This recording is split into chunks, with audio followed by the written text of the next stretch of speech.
Now in Helmenstein, we look at something called the corroboration rule. This is a guard against prosecutorial abuse that can result from plea bargaining with all the little guys to get the big guy, or all the guys but one to get the sole holdout. To prevent this, there must be some corroborating evidence in addition to the testimony of the accomplices. Now, Pennsylvania does not follow this rule. Instead, Pennsylvania has something called a corrupt and polluted source charge that must be given to juries before they go out to deliberate, and they're to consider this corrupt and polluted source charge when weighing the evidence and the testimony. The Supreme Court, in fact, has ruled that it is reversible error to fail to give this charge. Essentially, what the judge says is, look, be aware. These witnesses against this guy, they're in the suit too, and you know, they may have something to gain by testifying against him. There are some more cases we can look at. Bailey versus Commonwealth. This is two old guys spending their lives tormenting each other. The killing of the victim by the police in this case was reasonably foreseeable and could not break the causal connection between the original act of negligence and the subsequent injury. In U.S. v. Lopez, we have yet another prison escape case, and the question was whether there was accomplice liability here for aiding in the escape, but the court ruled that if there was justification, not excuse, but justification for the escape, therefore there could be no accomplice liability. And in People v. McCoy, in Ray Megan R., and in State v. Formella, all of these cases make small but noteworthy points that you should examine on your own.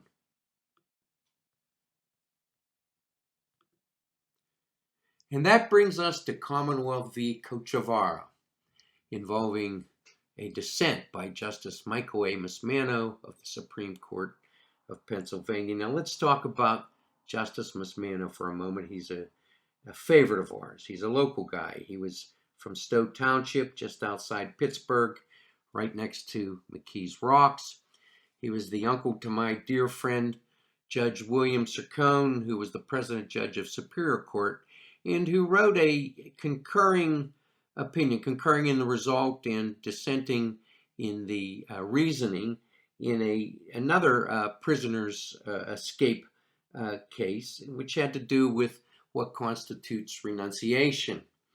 He's also the great uncle to another friend, another local guy, Judge David Sircone, who's a federal district court judge. Now, I ask you and urge you to read anything you ever come across that Justice Mismano has written, because it will inspire you in terms of your practice of law and your quest for justice.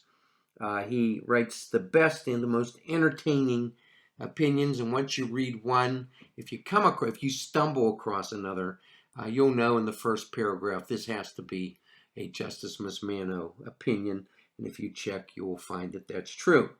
He started out as a famous communist fighter. That was a thing at one time. And when World War II began, he became a naval attaché to General Mark Clark. He was a prosecutor at Nuremberg and a judge at the Nuremberg trials. He was a Pennsylvania state legislator and a common pleas court judge. A true eccentric, he believed, no matter what the evidence, that Columbus did in fact discover America.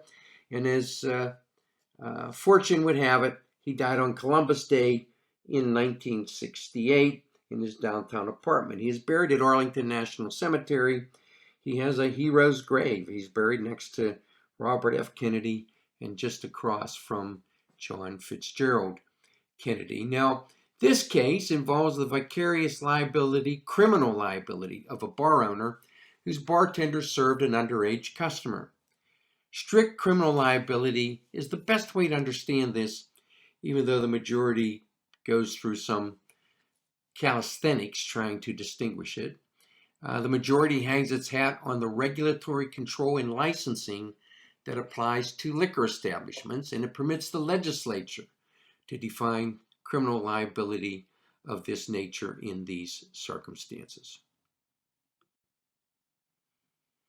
In an impassioned and eloquent defense of the bar owner whose conviction was affirmed by the majority, and in a condemnation of the application of criminal sanctions for the acts of others with whom there is no agreement and no intent to assist, Justice Mismano criticized the majority for allowing the criminal conviction to stand while striking down the imprisonment section of the statute. If they thought they could get Mismano on board by throwing him a bone and striking down the imprisonment section of the statute, they were sorely wrong.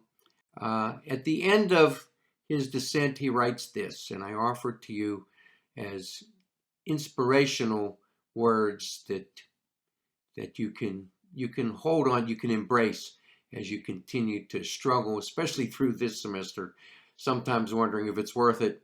Think about these words from Justice Mismano.